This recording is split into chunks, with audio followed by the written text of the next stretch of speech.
बाबा साहब का अपमान, कांग्रेस के सम्मान मार्च ने खोली असली मानसिकता। भाजपा और बसपा ने किया तीखा प्रहार। अयोध्या में 24 दिसंबर 2024 को कांग्रेस द्वारा बाबा साहब भीमराव अंबेडकर के सम्मान में निकाले गए सम्मान मार्च के दौरान एक बड़ी चूक सामने आई है।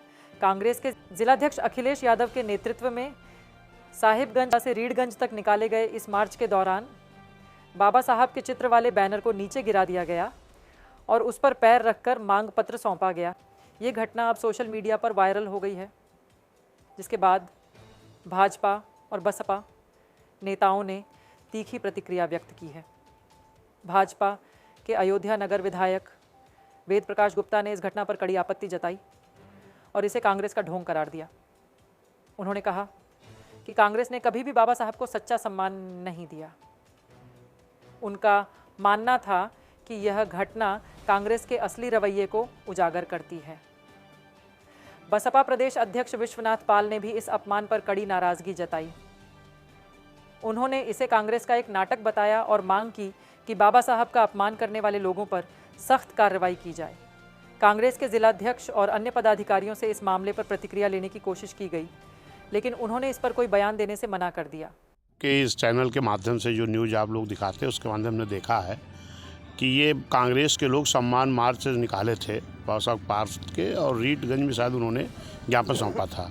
लेकिन उन लोगों ने बाबा साहब के सम्मान में तो मार्च निकाला था, लेकिन वो अपने सम्मान में फ़ोटो खिंचाने के चक्कर में जो बैनर लेके चल रहे थे, वो हमने उसमें देखा है कि उस बैनर को ज़मीन में उसको पकड़ रख उठाया, उस पर लोग जो है पैर चढ़ के अपना वो सम्मान बाबा साहब का कर रहे हैं। ऐसे लोग कभी जीवन में बाबा साहब का सम्मान नहीं किए हैं, ये खाली नाटक कर रहे हैं। क्योंकि आज एक चीज़ लोग दिखाई पड़ रहा है, चाहे वो समाजवादी के लोग हों, चाहे भाजपा के लोग हों, चाहे कांग्रेस के लोग हों, उनको लगता है कि हम बाबा साहब के नाम पर जब कोई बात करेंगे तो हम जो बाबा साहब के अनुयायी हैं, उनके मानने वाले लोग हैं, उनका हमें वोट मिल जाएगा। कांग्रेस ने तो कभी नहीं सम्मान किया है। ये जब बाबा साहब पहली बार पार्लियामेंट जाने के लिए, क्योंकि मेंबर पार्लियामेंट बनना जरूरी था संविधान सभा में जाने के लिए, जब वो चुनाव लड़ने के लिए गए थे, उस वक्त भी यही कांग्रेसी लोगों ने उनके जो प्यारो कैलोकर थे उनको तोड़ करके, धन बल के बल पर उनको तोड़ करके उनके खिलाफ चुनाव लड़ाया, और इसके बाद भी बाबा साहब चुनाव जीत रहे थे। तो बाबा साहब को चुनाव हराने के लिए उन लोगों ने लगभग 74-75 हज़ार वोट इन कांग्रेसियों ने अनवैलिड कराया था, तब जा करके बाबा साहब को 15-16 हज़ार से हरा पाए थे। तो ये बाबा साहब का सम्मान क्या करेंगे? कितना बड़ा निश्चित है, बहुत ही निंदनीय है, बहुत ही विरोध। देखिए, कांग्रेस का तो इतिहास रहा है। आज़ादी की बात बाबा साहब भीमराव अम्बेडकर जी के जितने उनके खिलाफ कर सकते थे सब काम उन्होंने किए हैं। नेहरू जी के समय से उनको प्रधानमंत्री बनना चाहिए था, नहीं बनने दिया।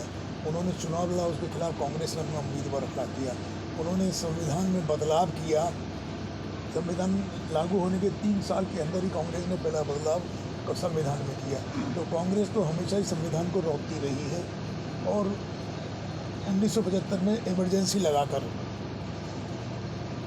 इस बात को सिद्ध किया कि उनके निगाह में संविधान की कोई कीमत नहीं है। सब देश के और न्यायपालिका के, कार्यपालिका के, सबको उन्होंने अपने कब्जे में ले लिया। इस बात का प्रमाण है कि कांग्रेस कभी भी कांग्रेस ने सम्मान बाबा साहब का नहीं किया, उनके जिंदा रहते भी नहीं किया और उनके बाद भी नहीं किया।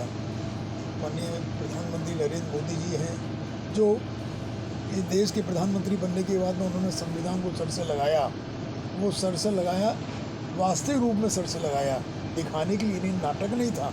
और उसके बाद में सबसे पहला काम माननीय प्रधानमंत्री जी ने पंचतीर्थ वो जहाँ बाबा साहब अम्बेडकर की 5 जीवन की गाथाएँ जुड़ी हुई हैं, जहाँ वो पैदा हुए मऊ में मध्य प्रदेश के अंदर, जहाँ उन्होंने शिक्षा ग्रहण की, जहाँ उन्होंने इंग्लैंड में मकान में रहकर वकालत की, और जहाँ उनका शरीर पूर्ण हुआ।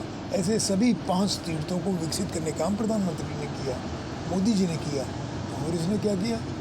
तो अब ये जो आपने घटना बताई है, मैं तो विधानसभा में मेरी कमेटी की मीटिंग चल रही थी, किसानी निकाय कमेटी का मैं सदस्य हूँ, 23-24। लेकिन मैं जब आया तो मुझे जानकारी मिली, मैंने वीडियो देखा और मैंने जानकारी ली, तो उन्होंने बाबा साहब के सम्मान में और उनके संविधान बचाने में रैली निकालते हैं, और एक तरफ वो उनके चित्र को फ़ोटो खिंचाने की ओर में पैर पर चढ़ के आगे बढ़ जाते हैं। यही नहीं, विधानसभा के अंदर जिस तरीके से समाजवादी पार्टी ने, कांग्रेस ने और विरोधी ने मिलकर बाबा साहब का चित्र लहराया था। माननीय अध्यक्ष जी को पीठ से ये कहना पड़ा कि कम से कम बाबा साहब का चित्र जिनके सम्मान के लिए आप प्रदर्शन कर रहे हैं विधानसभा में, कार्रवाई नहीं करने दे रहे, उसको सीधा करके तो दिए, उसको उल्टा करके नचा रहे थे। तो ये लोग सिर्फ नाटक कर रहे हैं, दिखावा कर रहे हैं। इनका संविधान के प्रति, बाबा साहब के प्रति कोई ना सम्मान है और ना उसके प्रति इनकी कोई आस्था है। ऐसे लोगों पर क्या कार्रवाई होगी आपके पास? देखिए, लोकतंत्र हम नहीं करेंगे तो जनता करेगी, और जनता ने कार्रवाई की जब जब मौका मिला है, और फिर मौका मिलेगा तो करेगी। इनको नकार चुके हैं, अभी परेशान हैं, दोबारा भी इनको नकारा ही है। इसमें तो FIR ये एक अलग विषय है।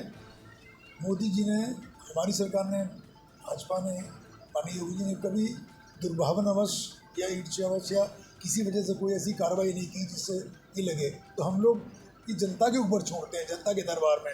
वहाँ जाएंगे तो फिर उनको वही मिलेगा कि एक बार भी समाचट हो जाएंगे। ये तो सरेआम अपमान कार्रवाई वो जनता ने देखा है, लोगों ने देखा है, इसकी चर्चा का विषय है। तो यदि ये संविधान की बात करते हैं लोग हंसते हैं, ये जो संविधान को मिटाने की बात करते हैं वो संविधान ये विधानसभा में उठेगा मामला।